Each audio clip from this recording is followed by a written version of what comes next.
Bonjour à tous, je suis vraiment content de vous retrouver pour cette nouvelle édition.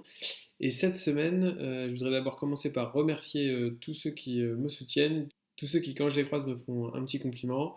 Merci beaucoup, ça me touche et surtout ça me donne la patate pour continuer. Donc surtout n'hésitez pas à liker cette vidéo bien sûr et à vous abonner sur la chaîne YouTube de façon à être certain de recevoir toutes les vidéos chaque semaine. Alors on va commencer par un article de LSA sur la taxe du Sénat, puisqu'on en parlait la semaine dernière. Le Sénat avait proposé une loi qui consistait à taxer à 50 centimes du kilomètre toutes les livraisons. Par contre, la loi a été votée, mais complètement modifiée.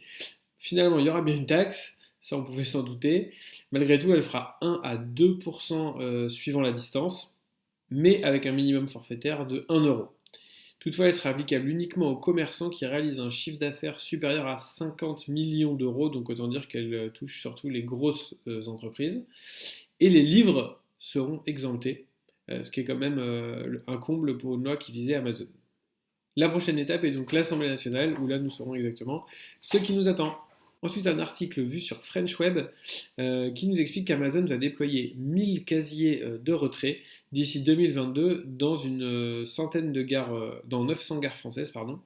Le premier casier, il a été inauguré jeudi dernier à la gare de Lyon à Paris. Ça, c'est quand même un vrai plus. En tout cas, moi qui me déplace tous les jours en train, je vous assure que si je pouvais retirer mes colis directement à la gare, ça m'arrangerait. Et justement, pour contrer Amazon, souvent on parle de l'émotion. Je pense qu'on sera tous d'accord sur ce sujet-là.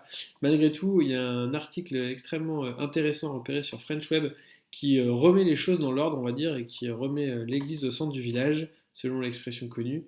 En effet, il y a des bases sur lesquelles il faut être solide avant de pouvoir prétendre à aller dans l'émotion. En premier lieu, répondre poliment, vite, sur les bons canaux, savoir reconnaître son client, alors là c'est encore mieux. Et si jamais on résout son problème au premier échange, chapeau, c'est parfait. Et seulement à ce moment-là, on peut se dire que on va aller sur de l'émotion pour aller encore plus loin. C'est une belle leçon qui s'applique à beaucoup de sujets. Avant de vouloir faire briller les yeux, il faut commencer par être solide sur ses basiques.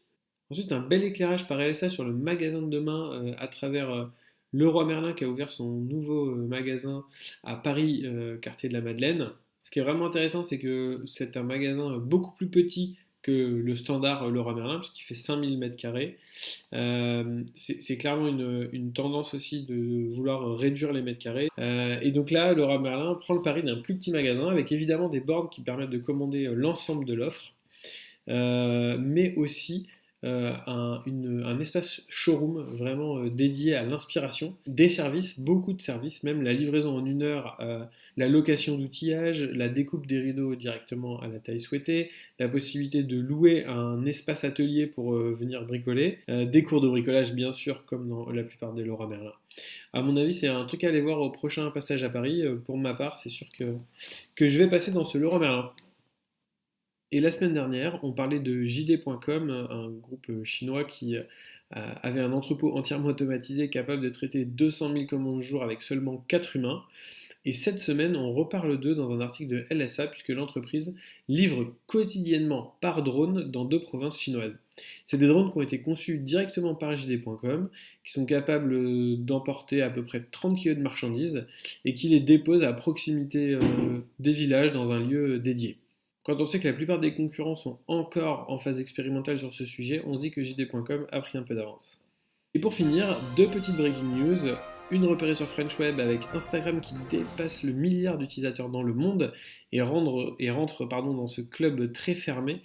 Et un petit article sur LSA à propos d'Apple qui sort son enceinte connectée HomePod en France. Enfin, clairement, sur le son, il n'y a pas photo, c'est la meilleure enceinte connectée du marché. Par contre, sur l'assistant vocal, Siri est quand même moins performant et a moins de capacité que ses concurrents, que ce soit celui de Amazon ou celui de Google. Et puis, je vous laisse imaginer, bien sûr, un tarif digne de Apple. Voilà, merci à tous d'avoir écouté jusqu'au bout. Je vous souhaite une très bonne semaine, un bon business et à la semaine prochaine.